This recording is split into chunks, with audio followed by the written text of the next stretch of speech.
Welcome back mga kabayan.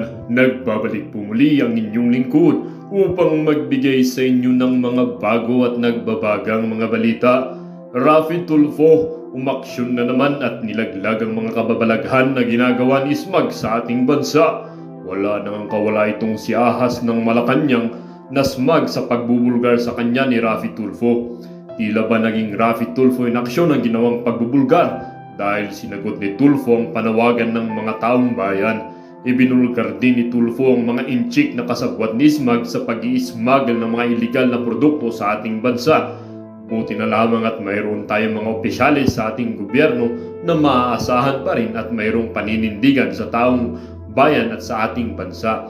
Para sa buong impormasyon, panoorin ang buong video at kung bago ka pa lamang sa aking channel, huwag kakalimutang mag-subscribe, pindutin ang notification bell at piliin ang all upang laging maging updated sa mga bago at nagbabagang mga balita. At sa mga solid viewers natin dyan, maraming salamat po sa patuloy na pagtangkilik sa ating channel. Ang isyung ito ay naging usap-usapin din sa mundo ng social media. Merong isang netizen na nagsabi, huwag na tayong magpabudol ulit. Tandaan nyo na sa pagboto, maging matalino sa pagpili. Tatay Digong is the best ever. Love, Tatay Digong. Sabi din naman ng isang netizen, sana huwag magpakatanga uli Vice President Sara sa mga Marcos. Sana nagising si Sara sa pinagkagagawa ng mga Marcos at tamba sa kanila. Sabi din naman ng isang netizen, I will support Amy dahil she supported Tatay Digong. And former President Rodrigo Roa Duterte is vocal about Amy's support for Tatay Dig's presidential campaign 2016. All functions sa Malacanang ay di nakikita ang nino ni Amy at di yata sila magkasundo ni Liza Smugs. Delicads. Oh, ha? Nalaki. Babasa ko na yan. Hindi ko na sila babanggitin. Ako naman kasi ay hindi pa alaway. No? I leave room for the wrath of God kasi mas matindi yun. Ha? Pagka at malaki ang paniwala ko sa ang tao ay magse-self-destruct. Ang maganda niyan, you will be on the court side. Sa harap ka mismo, manunood ka. Watch that person self-destruct. Kita nyo? May isa ngayon. Napapanood ko. Nagse-self-destruct. Sabi ko, ayan. Ha? Yan yung tinatawag na disenteng kasalanan. Undealt decent sin. Sa bandang huli, sisingiling ka niyan. Ha? Ang isang kasalanang disente, like pride and inggit, disente yan kasi hindi yan murder, ha? Hindi yan rape, di ba? Pero pride and inggit, decent sin. And yet, it's still a sin. Pag hindi mo na-dealt yan, yan ang ikababagsak. And look at that person, self-destruct. Right before my eyes. Right before our eyes, he or she is self-destructive. Diba? So, maging lesson po yan. Huwag na po tayong papabudol. And be with us on the court side. Watch for that person to self-destruct. Alright. Maraming salamat po sa kusang loob. Alice 97. Shout out. Shout out.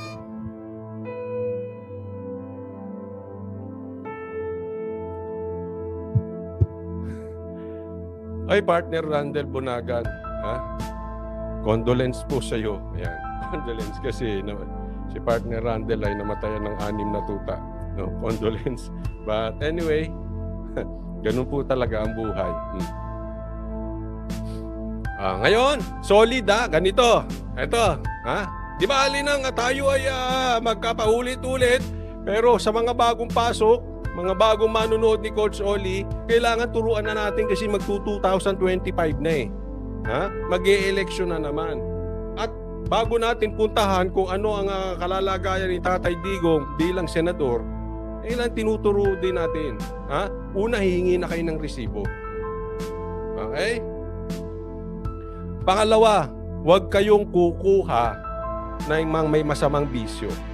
Pagtingin nyo involved sa Coca-Cola, negative nyo na. Walang gagawing matino yan.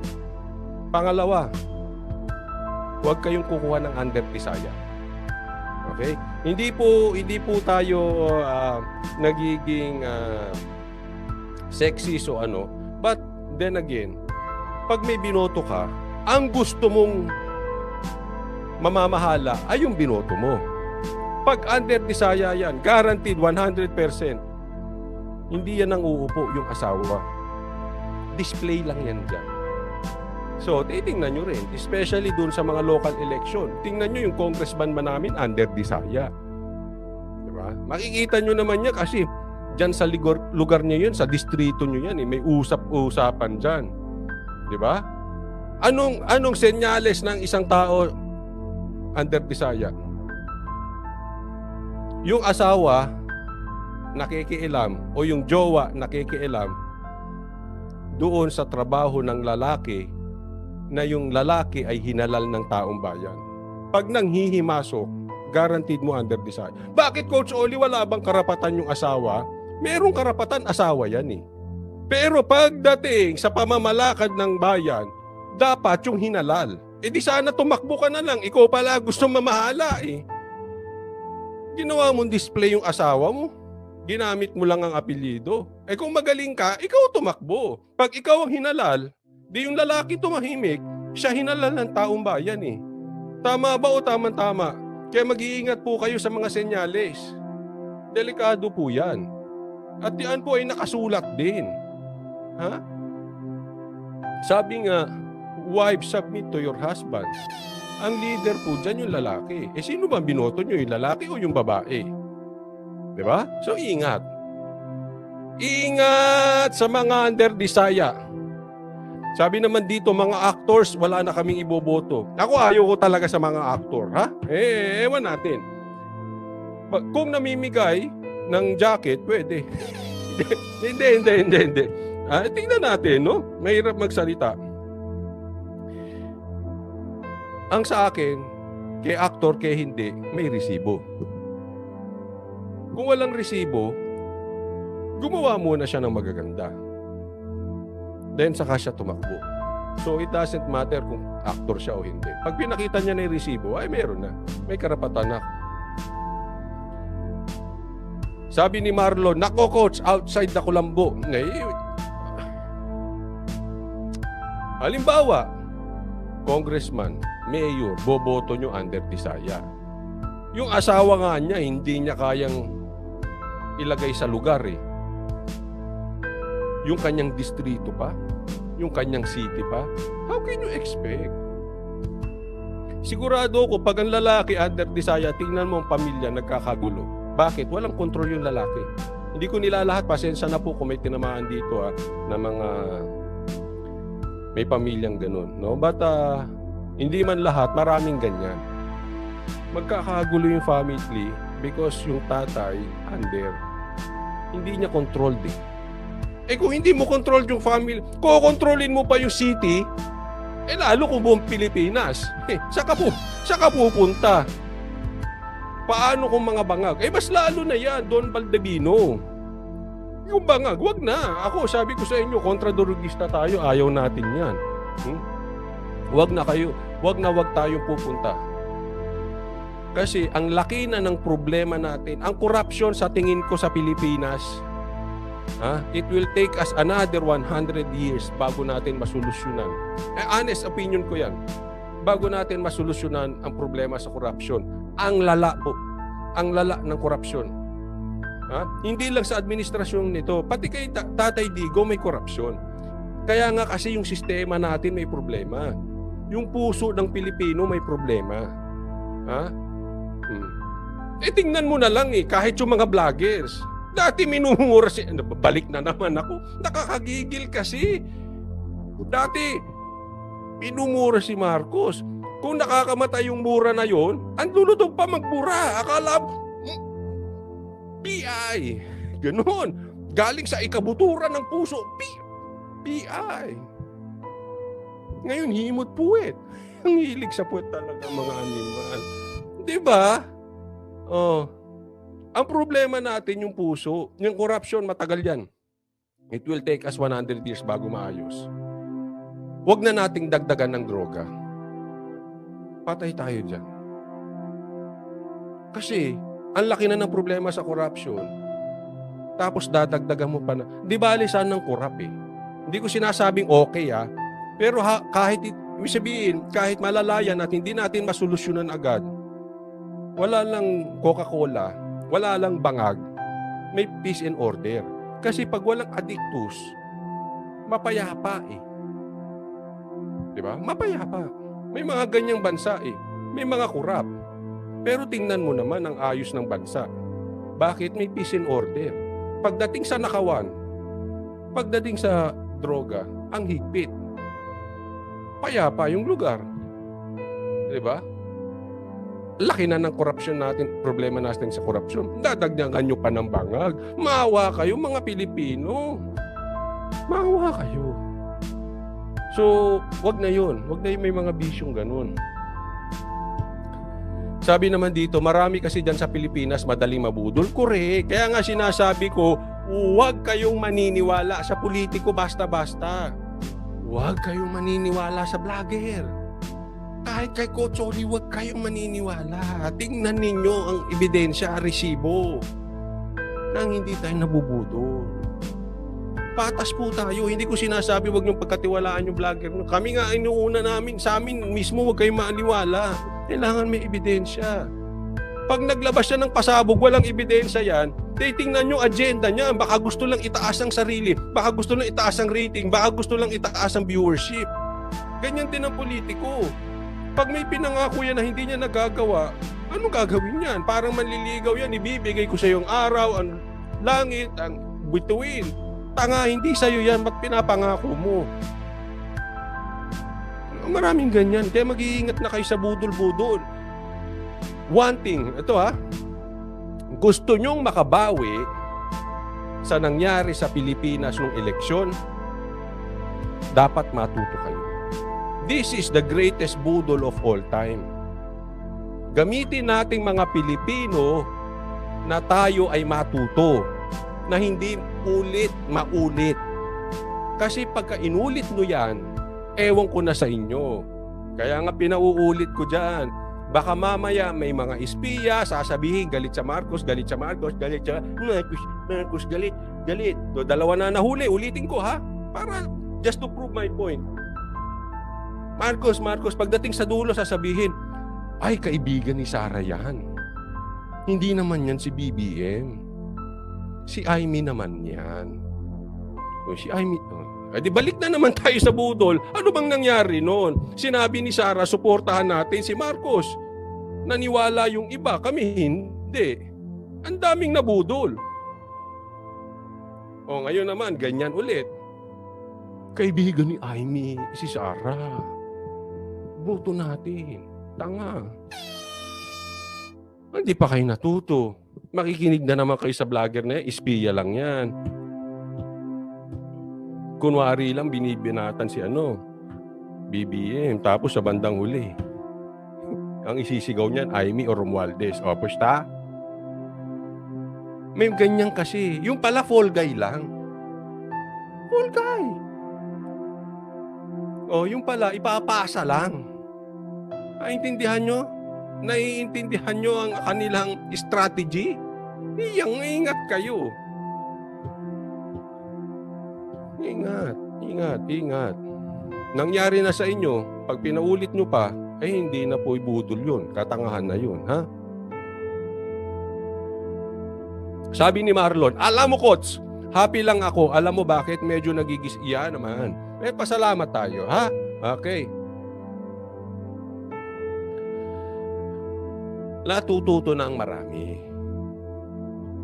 Maganda yan. Marami nang natututo. No? Bagamat meron pa rin naiiwan, tinitingnan ko, grabe. No?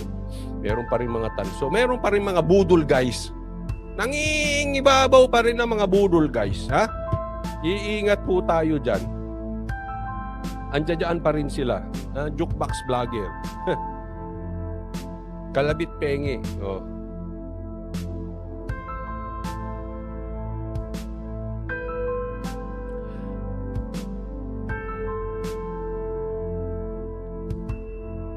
Sabi dito, kaya lang ginawa ni BP Sara yun kasi kakabudol ni Amy. I mean, wala na tayong magagawa. Kung yun ang direksyon ni Sara, we have to accept it. Ganun din naman ang ginawa ni Sara before, di ba? I am not here to judge Sara. I am here to tell you na huwag na nating hayaang maulit-ulit yung nangyari noong 2022. Just in case, sabihin ni Sara, suportahan si Amy. Kasi ganun din yun. Okay. Elisa, Duterte pa rin ako. Matagal na mayor namin yan sa Davao. Ayan, salamat sa Davao at pinahiram nyo si Duterte, si Tatay Digong sa amin. Okay, magsimula na po tayo. Mamaya tayo, bandang gitna. Excuse me, magbabasa ng inyong mga inyong komentaryo. Excuse me po, ha? Eto, meron akong gustong ipakita sa inyo. At asa na ba ang kalalagayan ni Tatay Digong? Siya ba ay may pag-asang manalong bilang senador sa tingin ninyo? O eto po, latest survey ng Tanghere. Ha? Duterte, specifically Tatay Digong, remains the top 2025 senatorial bet in survey. Pansinin ninyo. Ha? Ito po ay January 2024. So latest po ito. Ngayon lang, last month lang na kinonduct yung survey at lumabas ang result ngayon. So number 1 pa rin si Tatay Digong. At ako ay nung nakita ko ito ay tuwang-tuwa ako dahil Tatay Digong, I really hope tumakbo ka bilang senador. Kung hindi ka man tumakbong senador, meron ako mas gusto para sa iyo, congressman. Nang umikot ang puwet ng mga kongresista diyan, ha? Yung mga kampon ni Tamba. Kasi pag isipin mo, ha? And I agree. Sabi nga ni Attorney Vic sa amin, imagine this. Ang nakaupo na minority leader sa Senate, sa Congress is Tatay Digong. Iikot ang mga puwet ng mga animal na yan. Kaya kung ako papatatanungin, mas gusto kong maging congressman si Tatay Digong. At least nandun lang siya sa Davao or pagka may kailangang hearing dito, babanat. At nasisilip niya lahat ng lalabas at papasok ng mga pork barrel, mga proyekto, etc. Yung MOOE na yan, ilalabas ni Tatay Digong. Meron siyang mata sa loob eh. At alam natin si Tatay Digong hindi takot. But anyway, sa akin yun, kung gusto niya senador, hindi ko naman siya mapipilit. Sino ba naman ako? No? Ako naman ay opinion ko lang yan. But anyway, congressman o senador, sure win na to si Tatay Digong. Lizelle Mabi, maraming salamat po. 15 months na siyang member. Thank you, Lizelle Mabi, ha? Thank you po. Sure ball na ito. Tingnan mo ang pangalawa. Ito sana malaglag to. Hindi ko talaga type to. Pasensya na po. Akin lang. Ngayon kung type nyo, it's okay. Erwin Tulfo. Laglag sa akin. Wala yan. Makatamba yan eh. Pinagtanggol pa yan si Tamba. Ewan ko sa inyo ha. Ako naman di ako namimilit. Basta ako sinasabi ko lang. Ayaw ko yun si Tamba. Ay, si Tulfo. Tao ni Tamba yan eh. Soto. Okay ako dyan. Number 3 si Soto. Number 4, si Senator Bongo. Okay na okay ako dyan. Ayan ang ano. Baka posible maging presidente pa yan sa susunod na eleksyon. Number 5, si Isko. Okay na okay ako dyan. Siyempre, Isko yan. Okay yan. Pacquiao, sa akin, okay si Pacquiao. Hindi okay sa akin si Pacquiao nung presidente. Kasi it's too much for him. Pero siguro pagiging, alam mo, may puso to si Pacquiao eh. Kaya alam, bilang presidente, hindi ka pwedeng puro puso. Hindi ka pwedeng puro bait. Hindi naman ano to eh. Ha? Pero titingnan ko si Pacquiao. Pero sa akin wala akong masamang tinapay kay Pacquiao. Mas gusto ko pa si Pacquiao kaysa kay Tulfo. Ha? Naku. May pera yan eh. Hindi kayang hawakan sa leeg yan. Pag may pera, hindi mahawakan sa leeg. Yung iba wala na eh. Sinuko na yung bandera dahil sa pera. Oh. Number 7, Bato, iniisip ko pa. Sa totoo lang, medyo naguguluhan ako dito kay Bato. Ha? Ewan ko sa'yo, Bato. At ganun-ganon, hindi ko sinasabi. Pia Cayetano, syempre. Okay yan. I mean, no way! No more I mean. No more Marcos. Ha? Okay, sa akin lang yan. Kayo, bahala. Kayo ba, iboboto nyo ba si Aimee bilang senador? Willie Ong, yes. Si Willie Ong, nakasama po natin yan. Very, very humble person. Very simple person. Very humble person. Hindi trapo. Totoo. Totoong tao. I like Doc Willie Ong. Tolentino, yes, I like. Lapid, ayoko na. Senator ba? Senator pala ito. Si Lito Lapid. Ayoko na dyan. Ayoko.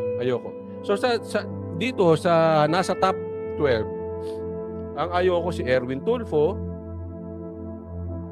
at saka si Lito Lapid at saka si Aimee. Yung iba iniisip ko pa. Yung iba gusto ko. Miss G, maraming salamat po. Thank you Miss G.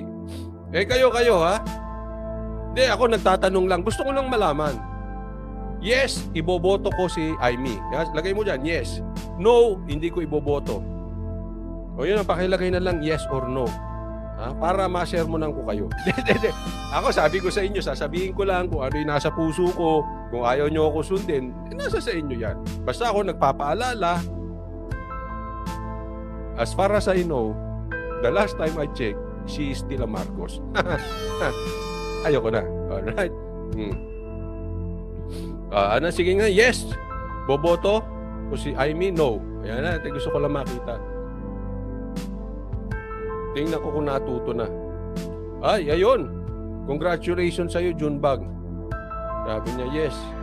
Iboboto ko si Aimee. So, meron tayong maka-Aiminatics dito. Aiminatics in the house. Maraming no, may isang yes, may isang yes. O yes to isko, oo, pero tanong ko dito, pasok na yan si Yorme, wala nang talo yan, nasa top 5 eh. Top 5 si Yorme.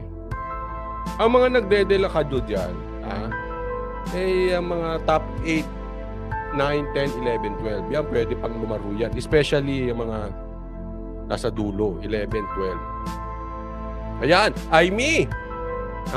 Pakita mo yan, Aimee, wala ka na, ayaw ka na talaga ng tao, walang naniniwala na ata sa'yo, bukod kay Daryl Yap. Daryl Yap, ang pangit nung nyo, video nyo, Sa totoo lang, anong nakain nyo, ba't nyo nilabas yan? Makauso lang. Huwag kayo maglalabas ng ganon. Makauso-uso lang. Wag. Pangit, di ba? Nakita nyo yung video ni Aimee? Naku, pangit. Daryl, ikaw ba ang gumawa niyan? Nagtatanong lang, Masisira ka, huwag kang gagawa ng ganon. Pangit. Pangit. Jimmy Cataluna, no Tulfo kasi tauhan ni Tam. Ako rin, no Tulfo. Ano Sara Duterte? Hindi tatakbo si Sara. Vice President yun. Kaya marami talagang ayaw na kay Aimee. Ay, pasala. Magpapaparty ako. Banat ba? Magparty tayo, Boss Dada. Natuto na rin sa wakas sa mga Pilipino. Yung paghihirap natin dati, sigaw tayo ng sigaw. Huwag na kayong maniwala dyan. Sinabi daw ng vlogger naming matatalino. Boto raw si Marcos. Ay, salamat. Natuto rin sila. Ay, eto ang magandang nangyari sa Pilipinas. Yung mga nauwi sa budol, natuto na mga Pilipino. Maisip na tayo, Huwag na nating hayaang maulit muli. Thank you. At hopefully, okay? Tumakbo si Bantag tsaka si Tebes.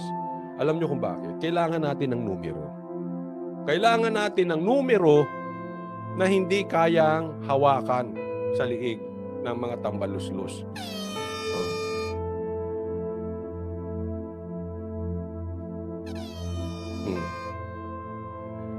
Sabi dito, Noto Sandra, Tambat, Tulu, Laway. May kaibigan ako dito, sabi ni Debbie, sa Australia, kaibigan ni Isko Moreno. Mabait na daw tao yan. Oo, ano yan? Humble po. Nakakasama ko po yan dalawa, si Yorme at si... Ito hindi dahil sa pinagtatanggol ko sila. Maganda puso niyan dalawa. So, at the same time, sabi ko nga sa inyo, hindi lang puso. I mean, napatunayan naman sa Manila eh. Noto Sandro. So, yan. Well, anyway, ako ay nagpapasalamat. Thank you. At parang nga nabunutan ako ng tinik. Pero guys, let's hold on to this, ha? Okay, paalalahanan ko kayo. Ngayon, ayaw nyo si Aimee. Kasi 2024. Tatandaan natin, maraming vloggers yan. Paalala lang po, hindi ko sinasabing bayaran yung mga vloggers nila ng 200,000. Hindi, wala po kong gano'n na sinasabi. Ha? Wala. Hindi po bayaran yan. Pero maraming vloggers yan na sumusuporta kay Aimee. Okay?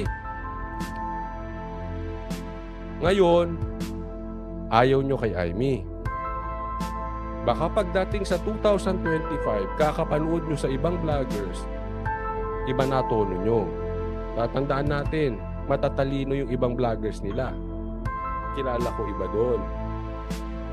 Okay? So sana, yan ang stand nyo ng 2024 until 2025 election, yan pa rin ang stand nyo. Kasi iikutin yan. Nung matatalino yung vloggers at influential, tapos sa bandang huli, gagamitin si Sara, kaibigan ni Sara, suportahan natin si Aimee. Nagsasabi ako as early now. May sinabi ako last quarter of 2023, sinabi ko yung mga Tito Vic and Joey vloggers lilipat na sa political ulit. Ngayon, nasa political nangyayari, di ba? Ito sasabihin ko sa inyo. Yung iba dyan, babaliktad pagdating ng 2025. Sana hindi na kayo mabudol. Sana hindi na kayo magpabitbit sa kanila. Gagamitin si Sara na kaibigan ni Aimee, kaya suportahan. Sinabi ko na po paalala lang po. Sana nang nagsasabi sa inyo ng no ngayon, pagdating sa 2025, no. Let your yes be yes and your no be no. So, yan. Yun. May nakadali. Di ba? Ang masama doon, yung alam ko mga TVJ vlogger na bumabalik sa political vlogging, sumusundot sa political, hindi binibili. Balik na naman sa artista. Maganong-ganon na, hindi na malaman kung ano itatapik. Ayaw silang tanggapin. Sabi, wala, mag-chismis ka na lang. Siguro ng mga viewer, mag-chismis ka na lang. Huwag ka na mag-political. Kasi walang views bumabalik. Tinan nyo. Kayo na. Huwag kayo maniwala sa akin. Panoorin nyo. Ito, sabi ni, maganda to sinabi ni Dennis Gabaka, pag-usapan natin, saglit lang. Baka sabihin na naman, mahina na naman ba signal ko? Baka sabihin na naman ng mga tanga, keso walang ibang winnable, kaya Marcos na lang daw. Huwag nyo nang gagawin yan. Ang daming kandidato, ha? Ayaw na naming maarinig. Kasi wala nang iba kaysa manalo si Lenny. Tanga, ang daming magagaling. Andyan si Isko nun ayaw naming manalo si Lenny, kaya nag-Marcos kami. Wag na po yung ganyan, ha? Ganyan kanila kayo dadalahin. Tama yung observation ng manunood natin. Sasabihin, wala kasi. Kesa, pag hindi natin binoto si Marcos, si Aimee, makakapasok si Lito Lapid. Hayaan nyo nang makapasok si Lito Lapid kesa si Aimee. At least si Lito Lapid, shooting ng shooting. Hayaan mo na siya mag-shooting araw-araw. Kaysa si Aimee, iepal ng iepal. Tapos, kapatid pa rin yan. Okay? Yan ang gagawing mga litanya. Kasi, pang-siyam So, pag hindi mo binoto si Aimee, makakapasok si Lito Lapid, Sino-sino makakapasok. Pero meron akong tanong sa inyo. Ano? Ito ha. Baste sa 2028. Pwede rin tumakbo na senador si Baste. Diba? Pag nagparamdam yan si Baste, top 2 agad yan. Maniwala kayo. Hindi pa lang nagpaparamdam, pero pag nag-declare yan si Baste, suportahan natin 2,000. Kahit senador muna, saka sa 2028 siya tumakbo ulit presidente. Diba? Maganda yan si Baste. Oh. Sana, Tatay Digong, yung anak mo si Baste ay makuha mo rin. Tumakbo, kailangan po natin si Baste. Tatay Digong, it's about time na naghahanap na si Tatay Digong ng kapalit niya. And I think the closest to Tatay Digong is Baste. Sana Tatay Digong. Pasimulan mo na sa national election si Baste. Ang tanong ko sa inyo, pakihanap nga, asan si Tambaluslos? Tambaluslos, wala ka dyan, no? Oh. Si Boying din, wala dyan, no? Si Trillanes, wala dyan. Pambihira. Alam mo sa nakikita ko, tingnan nyo ang lineup.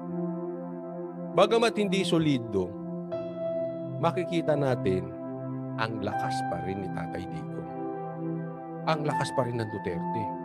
Kasi yung mga yan, kaya nagtatap karamihan dyan dahil affiliated kay Tatay Digong. Di ba?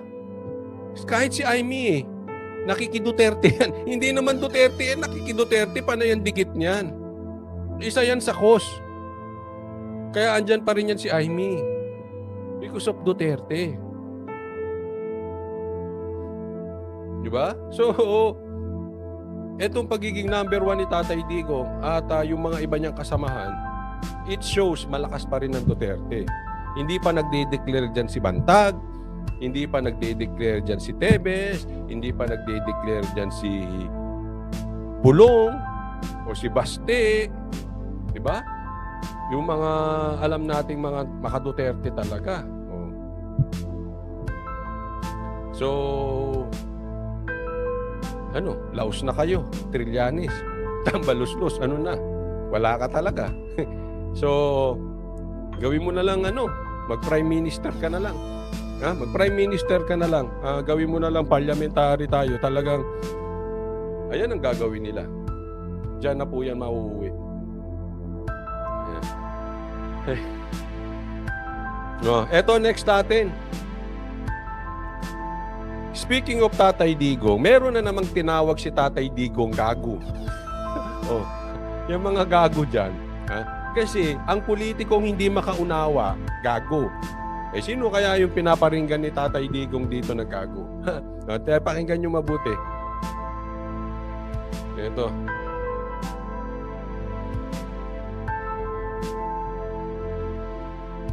Pangulong Rodrigo Duterte na legal ang mungkahi niyang ihiwalay ang Mindanao sa Pilipinas. Hindi rin daw ito nangangahulugang magkakagyera na.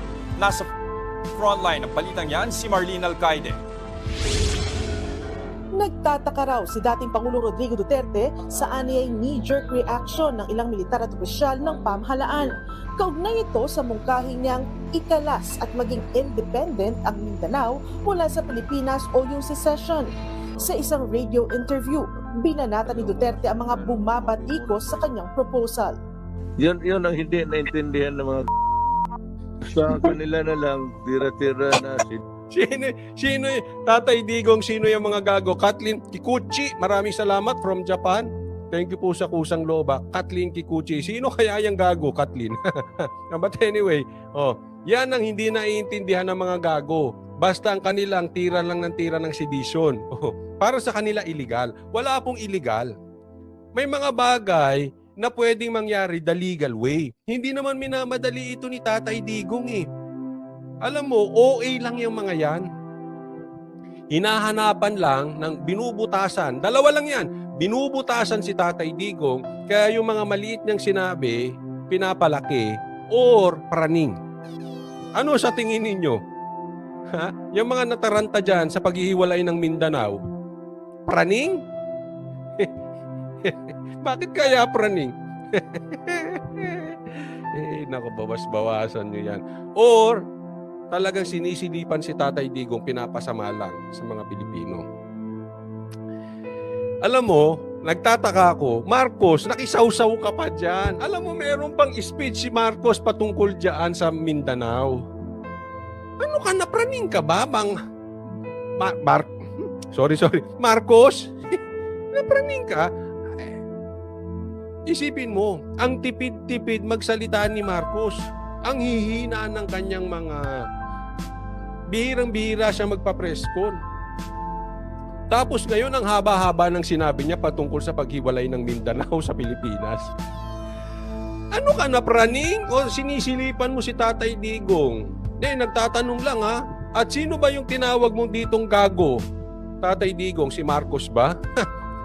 Hindi, nagtatanong lang. Para sa akin kasi, ang intindi ko rito, yan ang hindi naiintindihan ng mga gago. So, ibig sabihin, ang sinasabi niyang gago, yung mga hindi nakakaintindi.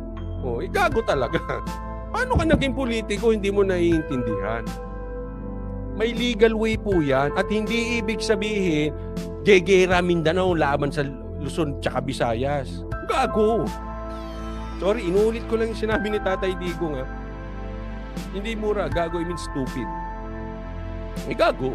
Gago nga. Di ba? Isipin mo yon. Pinatulan pa ni Marcos. Ang kuri-kuripot mo sa press con. Pagdating dito sa Mindanao, ninervyos ka. Oy, bawas-bawasan mo magkakape. Ako nga, nagbawas na ako sa kape. Nakaka-nervyos yan. Buhay Canada, maraming salamat po ha. Nako. Bawas-bawasan nyo yan.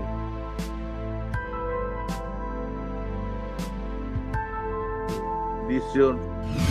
Magugunitang sinabi ni Nakamigin Governor Xavier Jesus Romualdo at ama niyang si Congressman Jordin Jesus Romualdo. Maituturing daw na sedisyon ang Mga praning, mga ninervyos. No? Ay, nako. panghihimok ng dating Pangulo na ihiwalay ang Mindanao sa bansa. Sagot dito ni Digong, Is a legal process that will be brought to the United Nations. Kagaya ng Timor-Leste. Yon, may legal. Okay? May legal, kagaya ng Timor-Leste. May legal, kagaya ng Singapore, humiwalay sa Malaysia. Naiintindihan po? Wag kasing gago.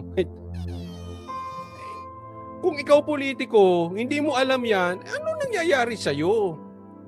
Hindi lahat ng maghihiwalay kailangan ng gera. Ganun talaga ang buhay eh. May mga naghihiwalay.